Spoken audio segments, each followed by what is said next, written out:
fellow ink drinkers, and welcome back to the Blind Girls Book Talk podcast.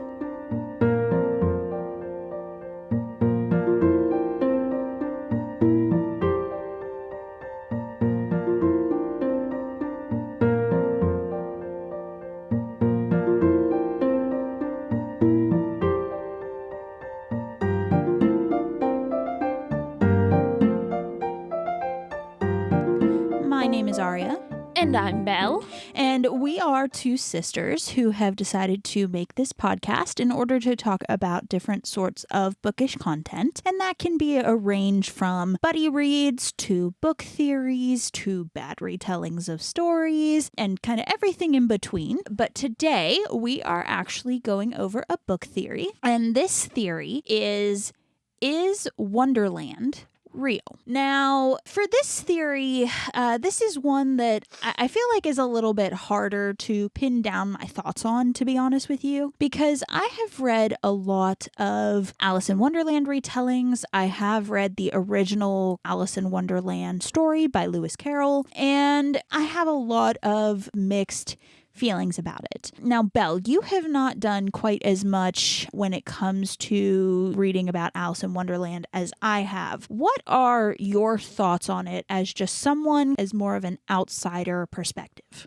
See, that's difficult because I've never been one to like Alice in Wonderland. I mean, I like fairy tales, don't get me wrong, they've gotten me through a lot, but Alice just irks me. Why? I don't know. I think it's just Wonderland itself.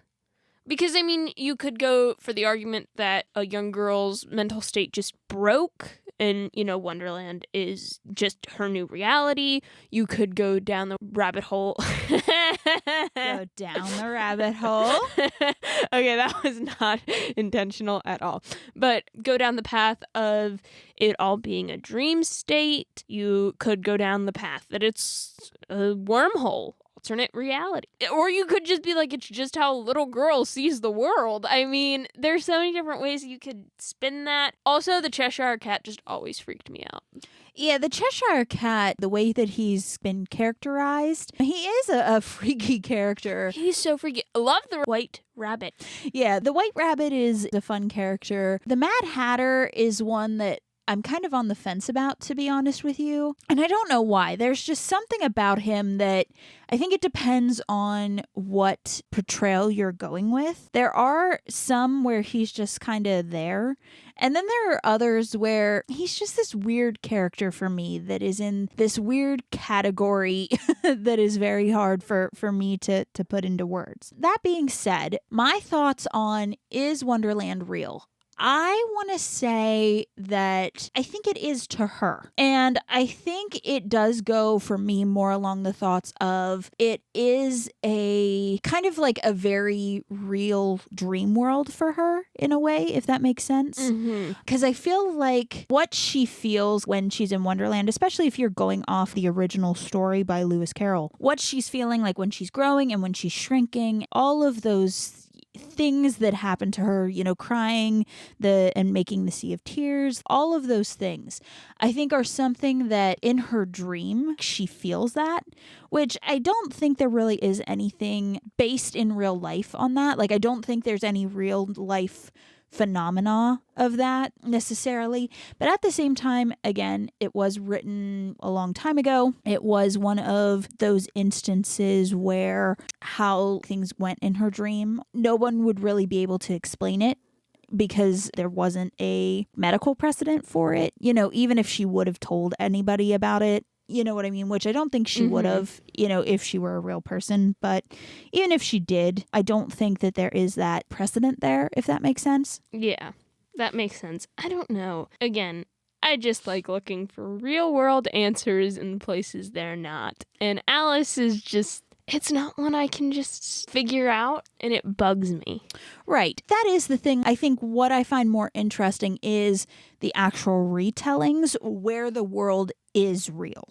You know what I mean? Because I've read certain retellings where the Alice character stand-in is related almost to the Red Queen in some way, shape, or form. Like, I forget exactly how it all goes. It is a series that I need to actually reread, to be honest with you, to remember how that goes. But there are those kind of series where she is related to the family of the Queens of Wonderland. There are retellings where there is a different character that's kind of a stand-in for several others, but he comes to the Alice stand-in and he's kind of like, hey, come to Wonderland because I was meant to rule Wonderland and you were meant to rule with me kind of deal. You know, that's just weird. It is.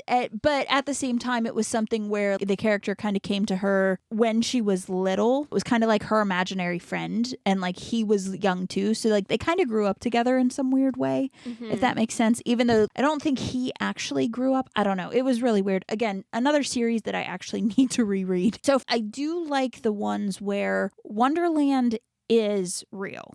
Yeah. And I think that probably at the end of the day is why I have such a hard time pinning down an answer to that question, because I like the retellings where, yes, it's real. But in the story, it is a lot more ambiguous as to whether it is or isn't. Now, I will say when I did listen to the story on audiobook, to the Lewis Carroll version on audiobook, and there was something, and I'm not going to be able to put it into words, so, you know, forgive me, but like there was just something about it that when I was listening to it, it just kind of irked me. There was just something there that my brain was trying to grasp at a straw to try to use the book to answer this question. And I couldn't quite grasp the answer. You know what I mean? Like I thought I saw something there, but I couldn't figure it out. And so it really bothered me. See, my whole thing is, if Wonderland is real, does that make Oz real? Well, okay, so I guess that is another question. Because Oz is just kind of I want to say it's around the similar vein, but it's just a slightly different universe off of Wonderland. Correct. So yeah, there is that parallel there that I feel like I always forget about, because I do forget about The Wizard of Oz, which is really weird because I do enjoy The Wizard of Oz. I do enjoy Wicked. See, what made me think of the Oz comparison, well, I was thinking about it, but what really made me like want to say something about it is how you said you enjoy where Wonderland is an actual place in the retellings. Right. And that reminded me of the Dorothy Must Die series and how Oz was an actual place. Like, it was an actual place.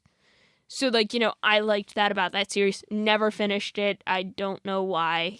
But it's kind of one of those things. Well, if we're going that Wonderland is real, then that must make Oz real. But are they both real? And if so, how are they both real, yet they don't know about each other? Okay, so I feel like if you're going through that vein, I feel like Oz and Wonderland are of their own alternate reality kind of things, right? That's going to be the only thing that makes sense where they don't know about each other. Actually, shout out to any authors out there that are listening, because if you want to write a cool story, that would be a cool story, one where Wonderland and Oz collide.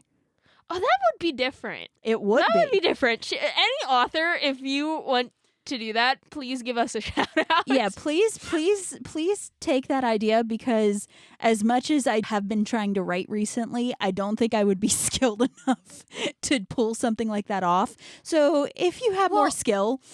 Okay, if we're going through that, so I feel like then wouldn't the world just be kind of tiered, because you have the real world, which is our world, and then you'd have like a step above it, which would be Oz, because, you know, you do have real people there, such as the wizard.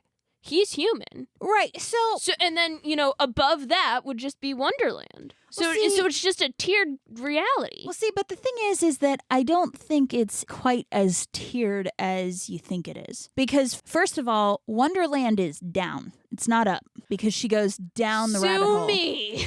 She goes down the rabbit hole. So first thing I'm going to do to kill your argument there. I want to. I can't stand you.